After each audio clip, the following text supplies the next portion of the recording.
Brain की जिस cell से एक्टिवेट होते हैं उसके लिए बेस्ट एटमॉस्फेयर इंडिया में है। इसलिए वो क्या कह रहे हैं आपसे, स्कूलों में से मैथमेटिक्स हटा दीजिए। मैं एक सूचना आपको और दे दूं चलते चलते, अभी मैंने पहली क्लास से लेके 8वीं क्लास तक की हिंदी की किताब लिखी, तो कुछ ज्ञानियों ने मुझे कहा कि आपने 8 किताबें लिखी, इतनी मेहनत करी क्यों की? इससे तो आप कोई और किताब लिखते, रॉयल्टी में 5 करोड़ 10 करोड़ रुपए मिलते, इसमें तो कुछ मिलेगा नहीं, स्कूलों में भेजेंगे इनको। मैंने इसलिए वो किताबें तैयार की और इसलिए लिखी कि मैं किताब देख रहा था, बच्चे को कविता सिखाई जा रही थी, 10 साल की छोकरी लिए आम की टोकरी। Have you heard that? देती नहीं आम है, बताती नहीं दाम है। एक छोटे बच्चे को आप सिखा रहे हैं कि लड़की को छोकरी कहा जाता है।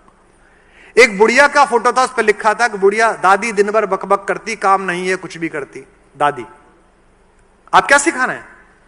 फिर उसके बच्चे भी जिस दिन आपके लिए कहेंगे कि दादी दिन भर बकबक करती, फिर आप कहेंगे बच्चों को कुछ सिखाया नहीं है, क्योंकि आत्मा का इंटेक ही दूषित कर दिया।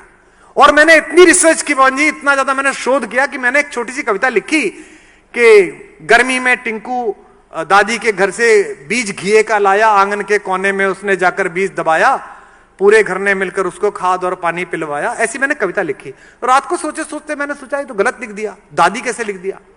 अगर टिंकू दादी के घर गर्मियों की छुट्टी में जा रहा है, इसका मतलब दादी कहीं और रहती है और टिंकू मम्मी पापा के साथ कहीं और रहता है, ये तो गलत संदेश है। तो फिर मैंने उसको सही करवाया कि छुट्टी में नानी के घर से, क्योंकि नानी तो फिर भी मामा के साथ रह लेगी, दादी तो बाप के साथ रहनी चाहिए। अगर दादी बाप के साथ नहीं रहती फिर कैसा घर है?